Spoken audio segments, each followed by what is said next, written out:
My name is Cooper Thomas. This is a 10-minute video over my final presentation and final PowerPoint. It's over tornado preparedness. I'm going to teach you guys how to get prepared for one, what to do if you happen to get stuck in the middle of one, and what to do after one. Alright, so the first step of being prepared is what a lot of people do is they sign up for a community weather preparedness report, and it'll tell you, most of the time you'll see on your TV or something like that, a big tornado warning or any type of natural disaster warning.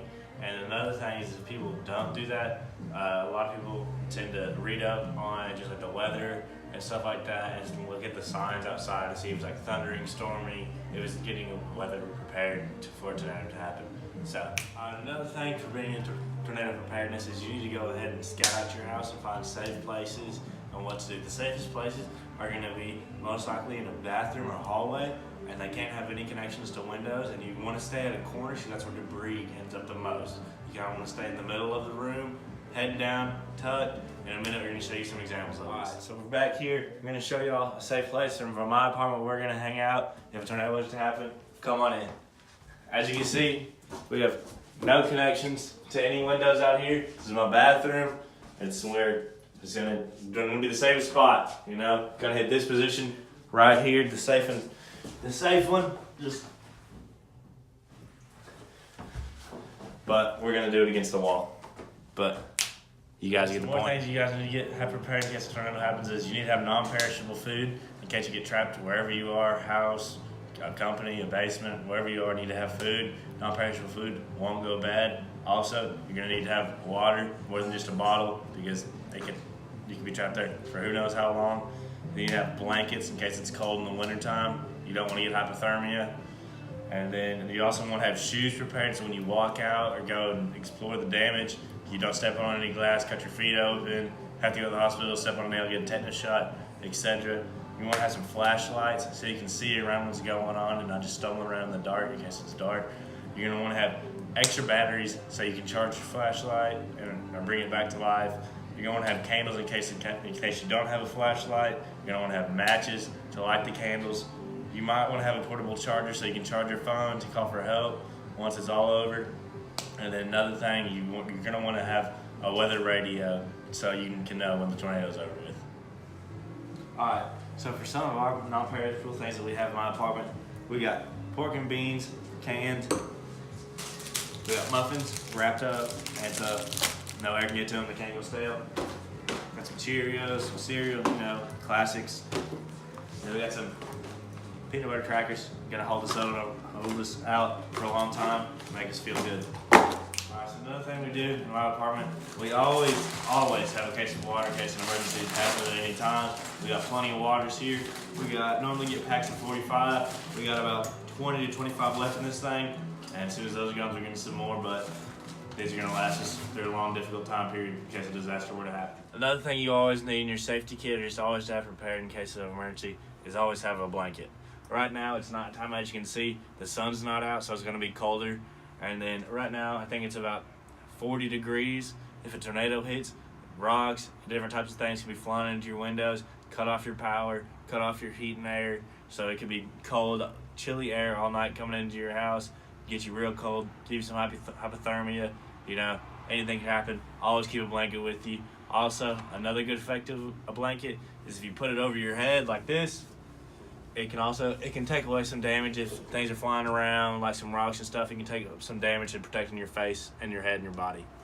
So another thing that you're gonna need is you always wanna have some protective shoes. I recommend you get a pair of boots. Boots, as you can see, are very sturdy. If a nail sticking up, boot's gonna cover almost 100% of the blast radius. You're gonna be able to feel the nail.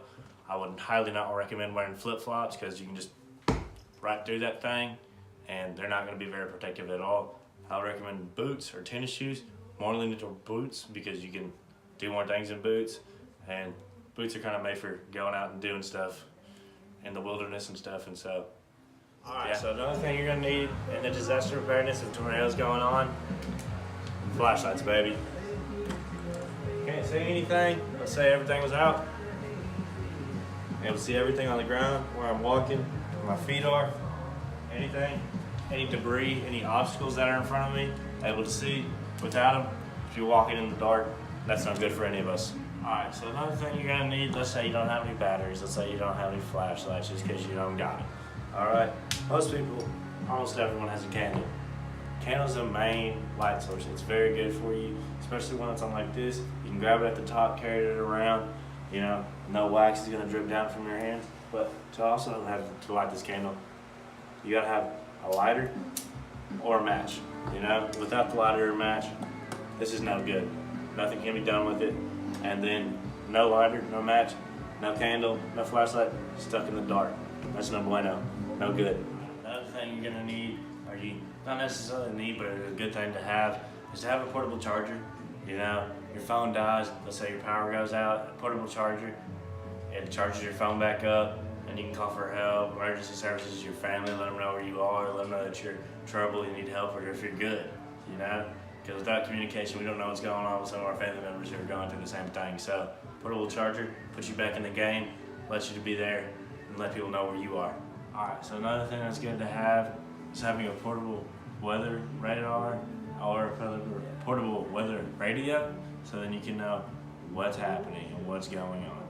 You know, you don't want to use it every minute of every day just scouting out, because obviously it's not going to change right away. If a tornado's going on, it's going to take a while to get through, it's going to take a while to get safe. So I would check it maybe every 30 to 45 minutes, check it out. Unless you have a radio, then you can hear it the whole time, and you'll hear it's good, so it's safe, tornado's done with. Looking at it, it tells you right now it's possible snowing in different places. It can tell you anything. It'll show you where high wind pressures are going and what direction and where.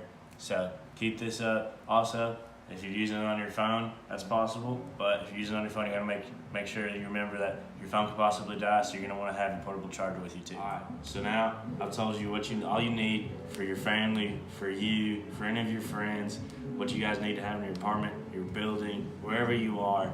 You need to have all the essentials that I told you: non-perishable food, the water, the clothes, the blankets, the light sources, all of that stuff. I've told you where to hide. I've told you what's good, where it's good to hide. I've given you examples of how to hide and how to crouch over and stuff like that.